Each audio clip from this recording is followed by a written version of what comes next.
Hi there, this is Scott Lowe with ActualTech Media. I'm here today with Patrick Brennan, Product Marketing Manager for Atlantis Computing. Patrick, thank you for being here today. Thanks for having us, Scott. So, application-defined storage is a thing now. Absolutely. What does it mean? Sure. Simply put, it's being able to understand the needs of the application and being able to provision the adequate amount of storage and data services that are necessary, whether it's wherever it needs to live properly, when it needs to live, and what kind of resources it needs to have.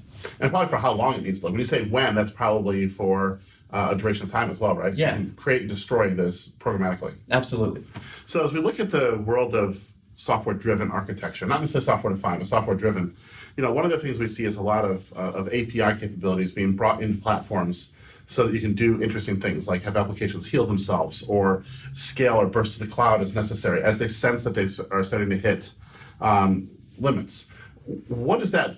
How are you doing that with application-defined storage with Atlantis? What's that doing for you? Sure. So really what this comes about and how we achieve this is by exposing all of the infrastructure capabilities that we're delivering up and through the software stack and up into the application so that we can start to understand and do machine learning where we start to understand what the application is doing and what it requires. And over time, being able to profile those applications so that you can deliver just the right amount of resources for that application, whether it's performance-driven or capacity-driven, and also being able to have that same simplified management stack across multiple environments and being able to provision it where it needs to live and, as you said, when it needs to be destroyed or when it needs to expire.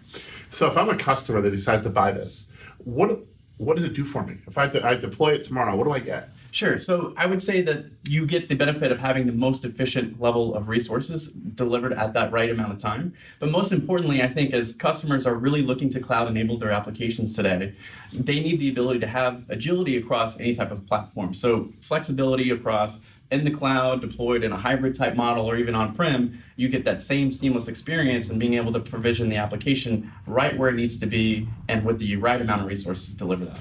So it sounds like we're getting to more pay-as-you-go economics, which we want to see from cloud and across IT in general. But it also sounds like there's a simplification play here too, because we're going to try to abstract it as storage so we don't even see it. Exactly. And that's a huge trend in IT today. Is that something that we're able to get with this sort of technology as well? Absolutely. So simplicity is actually one of our big points about bringing this application or this technology to market and really being able to empower IT, especially with all our technology benefits of data services, et cetera, and simplifying that so that we take a lot of the guesswork out of, understanding how much resources your applications are requiring in your infrastructure and simplifying that and saying, here you go. You just need we've got it all solved for you. Perfect. Patrick, thank you very much. Thank you. Appreciate it.